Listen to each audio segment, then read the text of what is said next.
ಪರಬ್ರಹ್ಮ ತಸ್ಮೈ ಶ್ರೀ ಗುರುವೇ ನಮಃ.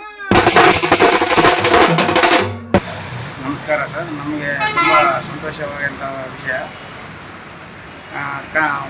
ಬೆಂಗಳೂರಿನಲ್ಲಿ ನಮ್ಮ ಕಲೆಯನ್ನು ಗುರುತಿಸಿ Kannada film of chamber of ವತಿಯಿಂದ ಪುನೀತ್ ರಾಜ್ಕುಮಾರ್ ಅವರ ಹುಟ್ಟುಹಬ್ಬದ ಪ್ರಯುಕ್ತವಾಗಿ ಕರ್ನಾಟಕ ವೀರಗಾಸೆ ಕಲಾ ಯುವರತ್ನ ಎಂದು ಪ್ರಶಸ್ತಿ ನೀಡಿ ಗೌರವಿಸಿದ್ದಾರೆ.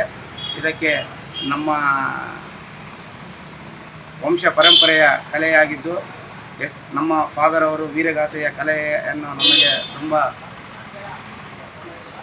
ಆತ್ಮೀಯವಾಗಿ ಮನಸ್ಪೂರ್ವಕವಾಗಿ ಒಂದು ರೀತಿಯಿಂದ ನಮಗೆ ಒಳ್ಳೆಯ ಕಲೆಯನ್ನು ಕಲಿಸಿಕೊಟ್ಟಿದ್ದರಿಂದ ಸುತ್ತಮುತ್ತಲಿನ ಹಳ್ಳಿಯಲ್ಲಿ ಮತ್ತು ರಾಜ್ಯದಾದ್ಯಂತ ವೀರಗಾಸೆಯ ಕಲೆಯನ್ನು ಪ್ರದರ್ಶನ ಮಾಡಿ ವೀರಗಾಸೆಯನ್ನು ಪ್ರತಿ ಒಂದು ಹಳ್ಳಿಗಳಲ್ಲಿ ಕಾರ್ಯಕ್ರಮವನ್ನು ನೀಡುತ್ತಾ ಬಂದಿದ್ದೇವೆ. ಇನ್ನುವರೆಗೂ ಈ ಕಲೆಯನ್ನು ನಮಗೆ ಗುರುತಿಸಿ ಯುವರತ್ನ ಪ್ರಶಸ್ತಿ ನೀಡಿ ಗೌರವಿಸಿದ್ದಾರೆ. ಅದಕ್ಕೆ ಧನ್ಯವಾದಗಳು ಫಿಲ್ಮ್ ಆಫ್ ಚೇಂಬರ್ ಅವರಿಗೆ. ಇವರಿಗೆ ವೀರಗಾಸೆ ಅವಾರ್ಡನ್ನು ಕೊಟ್ಟಿದ್ದಾರೆ.